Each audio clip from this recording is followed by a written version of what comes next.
साथियों, जय आदिवासी, जय महात्मा फुले। आज का दिन हम तमाम मूल निवासियों के लिए, मूल निवासी समूहों के लिए, भारत के मूल निवासी इतिहास के लिए, इस देश के शोषित पीड़ित जनता के लिए, इस देश के किसानों के लिए, मजदूरों के लिए बहुत महत्वपूर्ण दिवस है। क्योंकि आज क्रांति ज्योति महात्मा ज्योतिबा फुले का जन्म हुआ था। भारत में महात्मा ज्योतिबा फुले पर जो चर्चा की जा रही है या की जाती रही है, या उनके इतिहास को जो लिखा गया है वो पक्षपातपूर्ण लिखा गया। महात्मा ज्योतिबा फुले एक विचार है जो इस देश के मनुवाद को, इस देश की असमानता को, इस देश के शोषण को उजागर करता है और उन शोषण की जड़ों को खोजने में हमारी सहायता करता है, जिसे हम सत्य शोध बोलते हैं। क्योंकि सत्य शोधक जो कंसेप्ट महात्मा फुले की थी, वो किसी भी समस्या के मूल में जाने की कंसेप्ट थी। आज हम महात्मा ज्योतिबा फुले को समझने की कोशिश करेंगे, ज्योतिबा फुले के विचारधारा को समझने की कोशिश करेंगे, उसके इतिहास को नहीं। क्योंकि हमारे पास बहुत कम समय है। आज हमारा जो सेशन था वो 3-4 बजे का सेशन था। किसी कारणवश हम सब आपके पास में लेट आ रहे हैं, किसी कारणवश हम लेट हो गए, उसके लिए हम क्षमा चाहते हैं। साथियों, मेरी नजर में आज महात्मा फुले का जन्मदिन है, ऐसा सब लोग बोल रहे हैं, लेकिन मैं महात्मा फुले का जन्मदिन नहीं मान रहा हूं इसको। ये शिवाजी महाराज का जन्मदिन है, शिवाजी महाराज के विचारों का जन्मदिन है, हिंदवी स्वराज्य के विचारों का जन्मदिन है। ये महात्मा फुले अगर नहीं होते, महात्मा फुले हमारे बीच में नहीं आते, तो हमको शिवाजी महाराज को समझने का मौका नहीं मिलता, उनके सामाजिक और सांस्कृतिक पहलुओं को समझने का मौका नहीं मिलता, उनकी पुरातन आदिवासी संस्कृति पर आधारित राज्य व्यवस्था को समझने का मौका नहीं मिलता। यह सच्चाई है। महात्मा ज्योतिबा फुले के साहित्य में इस देश के ओबीसी को, इस देश के दलित को, इस देश के धार्मिक अल्पसंख्यकों को आदिवासियों के वंशज बताया गया है। यह सच्चाई है कि वो आदिवासियों के वंशज है। भारत पे आक्रमण हुआ, आर्य आए, यहां के लोगों को मारा, उनकी बहुत निर्मम हत्या की, उन पे अनेकों अत्याचार किए, जिसकी वजह से ये लोग जंगल और बाकी क्षेत्रों में जाके रहने को मजबूर हो गए। साथों साथ महात्मा फुले के साहित्य में एक चीज बहुत मार्मिक है कि उन्होंने इस देश को कृषि संस्कृति पर आधारित देश माना है, और कृषि संस्कृति पर आधारित देश का दूसरा मतलब है कि यहां की जो सामाजिक अर्थव्यवस्था है वो कृषि पर आधारित है। जो देश का 80% हिस्सा है वो कृषि संस्कृति पर जीवन जी रहा है। उस संस्कृति की वकालत करने वाले महामानव का नाम है महात्मा ज्योतिबा फुले। महात्मा ज्योतिबा फुले ने हमें शिवाजी महाराज समझाया। महात्मा ज्योतिबा फुले ने हमें हिंदवी स्वराज्य समझाया, हिंदू स्वराज्य नहीं। हिंदवी यानी सांस्कृतिक शब्द है, मातृसत्तक शब्द है। हिंदू यानी पुरुषात्मक शब्द है। जब आप हिंदू राष्ट्र की बात करते तो यह धार्मिक शब्द के रूप में देखा जाता है, लेकिन हिंदवी राष्ट्र की जो बात करते हैं वो सांस्कृतिक व्यवस्था के रूप में देखा जाता है, जिसके अवशेष मोहनजोदारो हड़प्पा तक जाते हैं। हिंदवी का मतलब हिंदू नहीं होता है। हिंदवी ये सिंधवी शब्द का अपभ्रंश है। हिंदू ये सिंधु का अपभ्रंश नहीं है, हिंदवी ये सिंधवी का सिंधवी का अपभ्रंश शब्द है। मराठी में हिंदवी ये शब्द जो है ये मातृसप्तक शब्द है और इसी व्यवस्था को सामने लाया गया। इसी व्यवस्था में माता जिजाऊ को राज्य प्रमुख बनाया गया। इसी आदिवासी संस्कृति की वजह से जिजाऊ को सती होने से बचाया गया। उन्हें सती होने के बजाय राज्य की सत्ता सौंपी गई, उनको राज्य का कारोबार सौंपा गया। इस पूरे परिक्षेप में अगर हम देखते हैं तो महात्मा ज्योतिबा फुले का जो जीवन है ये महाराष्ट्र नहीं भारत के लिए सबसे महत्वपूर्ण जीवन रहा है। महात्मा ज्योतिबा फुले के जीवन के कुछ किस्से, कुछ मनुवादियों ने महात्मा ज्योतिबा फुले को बहुत कम तक आंकने की कोशिश की है। आज पूरा ओबीसी समाज जो किसानी करता है, किसानी मजदूर है कि खेत मजदूर है, ऐसा ओबीसी समाज चाहे वो तेली हो, कुंभी हो, पवार हो, लोधी हो या और कोई अन्य लोहार हो, सुतार हो, ऐसे जो ओबीसी समाज के लोग हैं इन्होंने महात्मा फुले को समझने की कोशिश नहीं किया। इनके सामने धर्म परोस दिया गया। धर्म में इनके सांस्कृतिक अवशेष नहीं मिलते हैं, संस्कृति में इनके सांस्कृतिक अवशेष मिलते हैं, इनके शोषण और दमन का इतिहास मिलता है। धर्म बोलने के बाद एक नशे में आ जाता है व्यक्ति, उसको अपने बारे में, अपने अस्तित्व के बारे में, अपनी पहचान के बारे में सोचने का मौका ही नहीं दिया गया। इतना ज्यादा उसके दिलो दिमाग में धर्म का प्रभाव खड़ा किया गया। सत्यशोधक समाज की जो कंसेप्ट थी महात्मा फुले की, वो धर्म के खिलाफ में संस्कृति और समाज का संशोधन करने की कंसेप्ट है, जिसको ideology for the investigation of social system, जो तत्वज्ञान है वो इस देश की समाज व्यवस्था का इन्वेस्टिगेशन यानी उसका संशोधन करने की ताकत, उसमें शोध करने की ताकत और उसको माध्यम बनाया जा सकता है वो विचारों को। ये है महात्मा फुले की सत्यशोधक समाज की कंसेप्ट। ऐसी कंसेप्ट दुनिया में किसी व्यक्ति ने नहीं रखा जो महात्मा ज्योतिबा फुले ने रखी है। महात्मा ज्योतिबा फुले हम तमाम लोगों के लिए, आने वाली जनरेशन के लिए एक भगवान के समकक्ष नाम है। इस देश के किसान का पहला भगवान महात्मा ज्योतिबा फुले हो सकता है। इस देश के मजदूरों का पहला भगवान महात्मा ज्योतिबा फुले हो सकता है। इस देश की समाज व्यवस्था का विरोध और उसके खिलाफ विद्रोह खड़ा करने का काम करने वाले महात्मा ज्योतिबा फुले का हो सकता है। चाहे फिर वो ब्राह्मण महिला क्यों ना हो, वो भी कर्जदार है महात्मा ज्योतिबा फुले और सावित्रीबाई फुले के। पूरा देश कर्जदार है महात्मा ज्योतिबा फुले के विचारों का। आप मेरे को बताइए कोई इतिहास ऐसा जहां ब्राह्मण द्वारा, मनुवादियों द्वारा कोई स्कूल खोला गया होगा और उसमें महिलाओं को स्थान मिला होगा, दबे कुचले लोगों को स्थान मिला होगा समाज के। पढ़ाई का महत्व है, यानी शिक्षा का महत्व। इस देश को एजुकेटेड बनाने वाला teacher of education, Indian democracy के टीचर ऑफ एजुकेशन अगर कोई है तो महात्मा ज्योतिबा फुले है। आज हमने डॉक्टर बाबा साहब अम्बेडकर को भारत रत्न दे दिया है।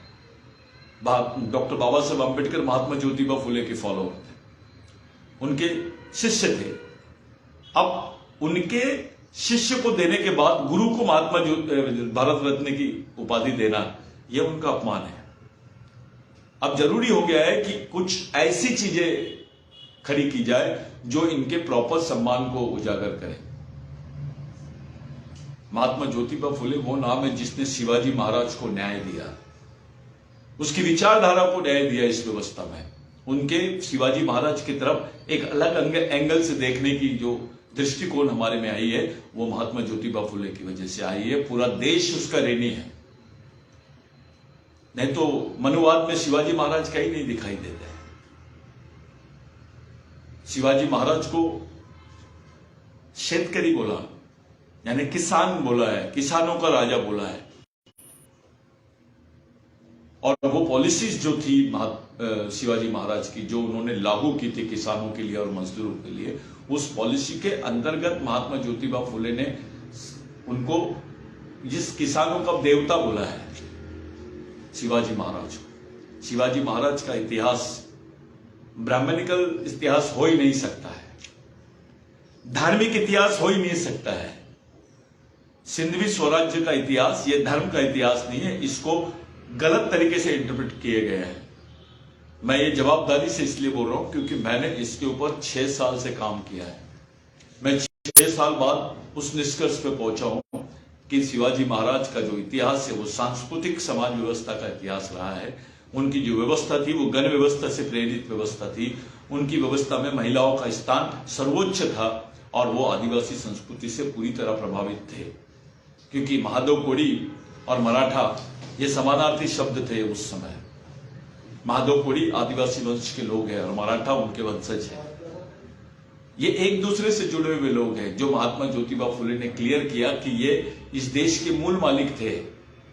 मराठा मूल मालिक था, यहाँ का पवार मूल मालिक था, यहाँ का लोधी मूल मालिक था, यहाँ का कुनबी मूल मालिक था, यहाँ का तेली मूल मालिक था। हमारे में झगड़े लड़ाया गया है। ये पूरी व्यवस्था को टुकड़े टुकड़े में बांटने का काम किया गया है। ये झगड़ा लगाने का काम जो हुआ है ये समझने की जरूरत है। छोटी छोटी बातें बड़ी महत्वपूर्ण होती है। जैसे अगर पवारों में और तेलियों में झगड़ा लगाना है तो एक कहावत मनुवादियों ने डाल दी, कहां राजा भोज और कहां गंगू तेली। ये किसी को नहीं मालूम कि राजा भोज की सेना में कौन कौन लोग थे, उनका एडवाइजर कौन थे, उनकी जमीन किसकी थी, राजा भोज को राजा किसने बनाया। क्या ब्राह्मणों ने बनाया, मनुवादियों ने बनाया, या और कोई बाहर से आया उनको बनाने वाला? उनको राजा किसने बनाया? अगर इसका शोध लेंगे हम तो हमको समझेगा कि ये आदिवासी व्यवस्था का ही हिस्सा है। दोस्तों, देश में समय आ गया है अपने सांस्कृतिक मूल की तरफ जाने का, सांस्कृतिक मूल की तरफ जाने का, अपने रूट्स की तरफ जाने का कि हम कौन है, क्या है, किसके वंशज है। हमको तो नशे में रख दिया गया है। एक नई थ्योरी देश में डाली गई, सब मूल निवासी है। ये थ्योरी राष्ट्रीयता के नाम पे डाली गई है कि सब देश के सभी लोग मूल निवासी है, मूलवासी है। मैं आपसे पूछता हूं, ये देश किसके हाथों में है? किनके हाथों में है ये देश? बोल कौन रहे हैं ये? क्यों बोला जा रहा है? इससे कौन आदमी चुपता है? कौन अपने आप को छुपाने के लिए ये राष्ट्रीयता का खोखला आपके सामने थ्योरी रख रहे हैं? खोखली theory, utopian theory, utopian theory of nationalism. ये थ्योरी गलत थ्योरी है। इसी थ्योरी को बनाने वाले लोगों ने संभाजी महाराज को जो सजा दी है वो मनुस्मृति में उल्लेखित सजा दी गई। वो इस्लाम में नहीं थी, वो मनुस्मृति में उल्लेखित सजा संभाजी महाराज को दी जाती है। मनुस्मृति में उल्लेखित सजा बाबूराव शर्मा के को दी जाती है। मनुस्मृति में उल्लेखित सजा राघोजी भांगरे को दी जाती है। मनुस्मृति में उल्लेखित सजा बिरसा मुंडा को दी जाती है। रानी अवंतीबाई लोधी को दी जाती है।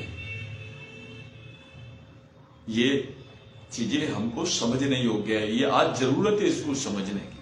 हम कंफ्यूज हो गए हैं। देश में सांस्कृतिक कंफ्यूजन खड़ा कर दिया गया है। इसको कल्चरल कंफ्यूजन बोलते हैं हम लोग। ये कल्चरल सैचुरेशन खड़ा कर दिया गया है कि संस्कृति के पार्ट को उभर के ही नहीं आने दिया गया है। एक धार्मिक स्वरूप को खड़ा करके लोगों को संस्कृति से दूर करने का ये तरीका है। जब आप महात्मा फुले के सत्यशोधक समाज को पढ़ते हो तब आप अपने सांस्कृतिक मूल की तरफ जाते हो।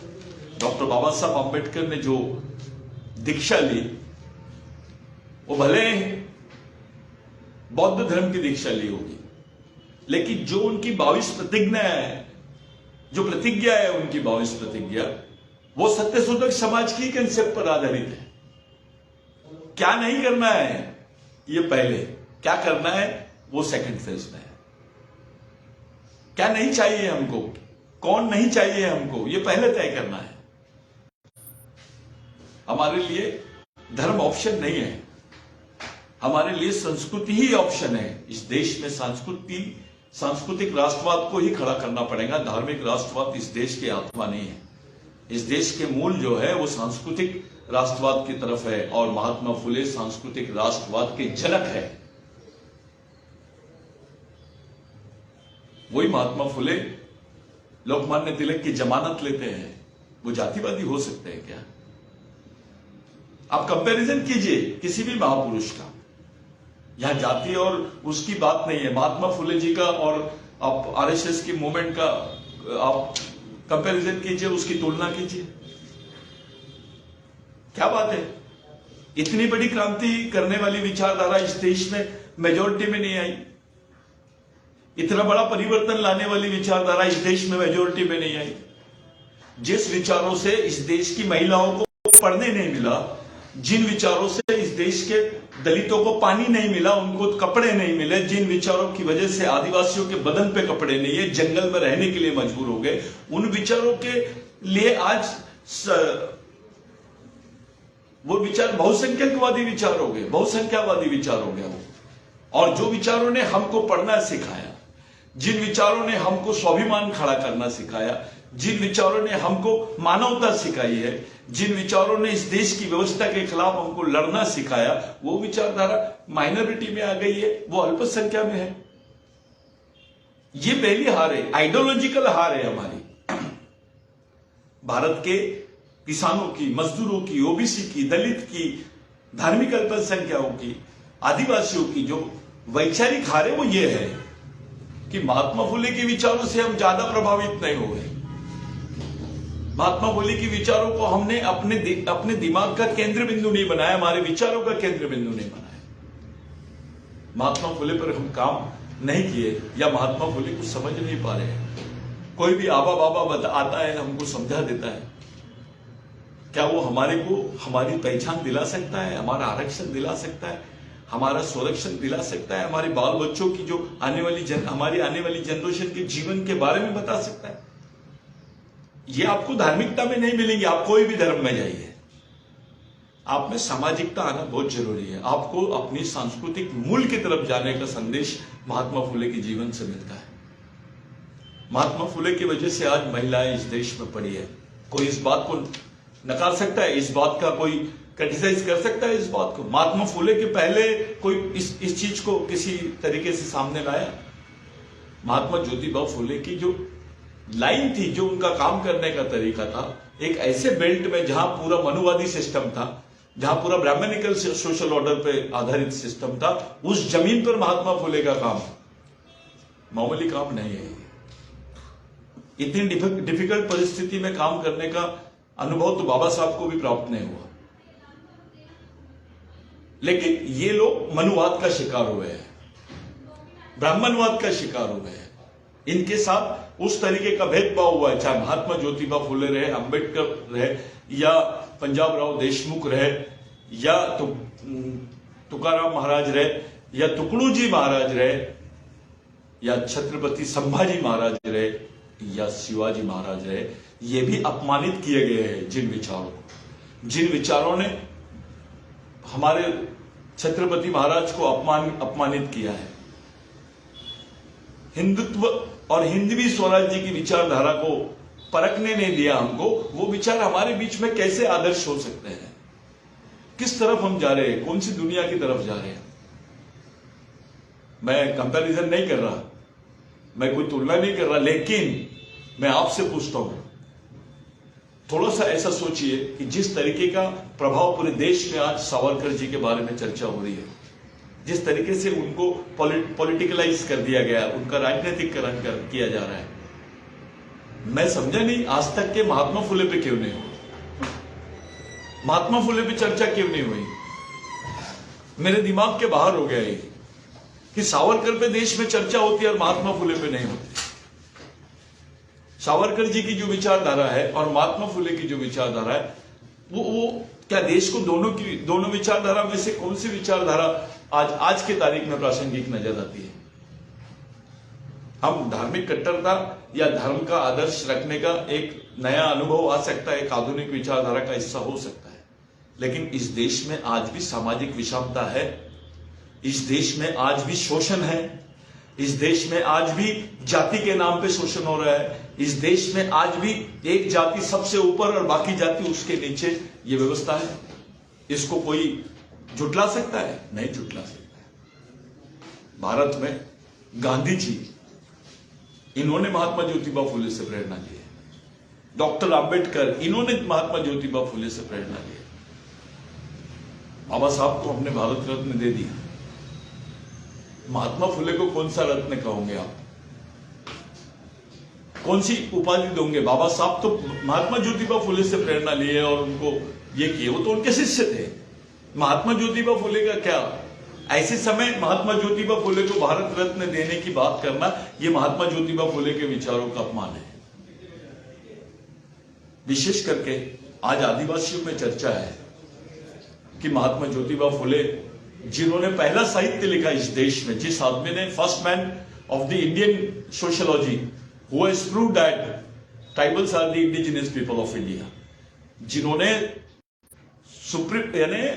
पहले इस बात की वकालत की कि इस देश के जो गोंड, भिल, कोल, ये जो लोग हैं ये मूल मालिक थे, यहाँ के उस वंश के लोग मूल मालिक थे, यहाँ के शूद्र मूल मालिक थे, यहाँ के अति शूद्र मूल मालिक थे। ये महात्मा ज्योतिबा फुले ने बोला है।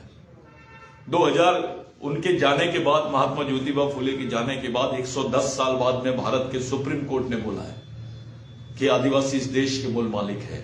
लेकिन दूसरी तरफ हमारी पॉलिसी दूसरी तरफ जारी है कि आदिवासी नहीं, सभी मूल मालिक है। यह स्टेटमेंट क्या सुप्रीम कोर्ट का अनादर नहीं है? यह स्टेट इस देश के मूल आदिवासियों का अनादर नहीं है? यह स्टेटमेंट क्या इस देश के ओबीसी का अनादर नहीं है? इस देश के दलितों का, अल्पसंख्यकों का अनादर नहीं है क्या? यह उनके खिलाफ में नहीं जा रहा है क्या? हम कौन सी तरफ जा रहे हैं, किस व्यवस्था की तरफ जा रहे हैं, यह सोचना बहुत जरूरी है। महात्मा ज्योतिबा फुले का पूरा परिवार, उनका जीवन इस देश के मानवता और समाज सेवा के लिए समर्पित रहा है। उनसे प्रेरणा कैसे ली जाए? उनसे प्रेरणा की बात करते हैं सब लोग। आज भी पूरे देश में महात्मा ज्योतिबा फुले को जाना नहीं गया, उनके साहित्य को दबाया गया, क्योंकि वो मनुवाद विरोधी साहित्य है। आज भी उनके साहित्य को देश के कोने कोने में अलग अलग भाषाओं में छपाने में कंजूसी की गई, चाहे कोई भी गवर्नमेंट हो। महात्मा ज्योतिबा फुले के साहित्य की आवश्यकता इस देश की समाज व्यवस्था के लिए बहुत जरूरी है। इस देश में देश के प्रत्येक मानव को पुनर्जीवित करती है, उसमें सांस्कृतिक एकता की बात करती है, उसमें मानवता पैदा करने वाली विचारधारा है महात्मा ज्योतिबा फुले की। आज बिरसा ब्रिगेड के माध्यम से महात्मा ज्योतिबा फुले की जयंती, और जयंती के दिन बिरसा ब्रिगेड ऐसा मानता है कि महात्मा ज्योतिबा फुले की जयंती यानी शिवाजी महाराज के विचारों का प्रारंभ दिवस होता है, क्योंकि शिवाजी महाराज की एक एक चीज का संशोधन करने वाला कोई व्यक्तित्व इस देश में है तो महात्मा ज्योतिबा फुले है। महात्मा ज्योतिबा फुले की वजह से शिवाजी महाराज सामने आते हैं, डॉक्टर बाबा साहब अम्बेडकर के प्रयास की वजह से बुद्ध सामने आते हैं, बिरसा मुंडा के प्रयास की वजह से पूरी सिंधु संस्कृति सामने आती है, टंट्या भील के प्रयास की वजह से पूरा शोषण और दमन और ये जो सह्याद्री से सतपुड़ा तक के जो क्षेत्र है भारत का, वो सामने आता है। वास्तविक आदिवासी भारत का इतिहास सामने आता है। महात्मा फुले का साहित्य इस देश के किसान के जमीर को छूता है। आज किसान आत्महत्या कर रहे हैं क्योंकि वो धार्मिकता की तरफ जा रहे हैं। वो अगर सामाजिकता और सांस्कृतिक तरीके से जीते तो वो आत्महत्या नहीं करते। जो खाना उगाता है, जो दूसरे को जीवित रख रहा है, वो कैसे आत्महत्या कर लेगा? ये पहला देश है, इसलिए कर रहा है क्योंकि महात्मा ज्योतिबा फुले का जो तत्व ज्ञान है, जो उसकी सोशियोलॉजिकल आइडियोलॉजी है, उस आइडियोलॉजी को फेल किया गया है। क्या ब्राह्मण महिला को महात्मा ज्योतिबा फुले के आंदोलन से मदद नहीं मिली? ब्राह्मण भाई को नहीं मिली मदद? आज पढ़ रहे, लिख रहे, अपने घर में अपने अधिकारों की लड़ाई लड़ रहे, समाज में बात कर रहे हैं। लोग आए, चाहे किसी भी जाति का हो, उसने देश में और सामाजिकता के लिए, समाजवाद के लिए और मानवतावाद के लिए काम किया है। साथियों, महात्मा ज्योतिबा फुले को याद करना, इस देश में गांधी जी को राष्ट्रपिता की पदवी दे दिया। एक छोटा एग्जाम्पल दे रहा हूं मैं, इसका कोई मायने नहीं रखती है सब चीजें, लेकिन फिर भी एक कॉमन सेंस और कॉमन सोच की तरफ से बाबा साहब को हमने भारत रत्न बोल दिया। बाकी लोगों ने अलग अलग तरीके से, किसी को वीर बोल दिया, किसी को फलाना, किसी को फलाना। मैं भारत के वो नागरिकों से पूछ रहा हूं जो महात्मा ज्योतिबा फुले के वंशज है, उनसे पूछ रहा हूं कि आप कौन सी पदवी देना चाहते हो महात्मा ज्योतिबा फुले को? जिस तरीके से ओबीसी समाज बिखरा हुआ है, उसमें सामाजिक एकता के जो सूत्र है उसको पूरी तरह नेस्त नाबूद कर दिया गया है। ये सच्चाई कोई मानता है क्या कि भाई इनके जो डीएनए है एक जैसे है, ओबीसी एक जैसे भी है और पूरी तरह समान है। देश के पूरे ओबीसीओ के डीएनए एक जैसे समान है। इसलिए जाति आधारित जो जनसंख्या है, जो जनगणना है, उस पर कोई बात नहीं कर रहा है, क्योंकि पता चल जाएगा इतनी बड़ी संख्या में ओबीसी होने के बावजूद जो व्यवस्था है वो ओबीसीओ को कहीं स्थान नहीं दे पा रही है, या व्यवस्था में ओबीसीओ का क्या स्थान है, प्रश्न चिन्ह बन गया है। जहां ओबीसीओ का स्थान नहीं है वहां आदिवासियों का कैसे स्थान हो सकता है, वहां दलितों का कैसे स्थान हो सकता है? ये कॉमन सेंस की बात है।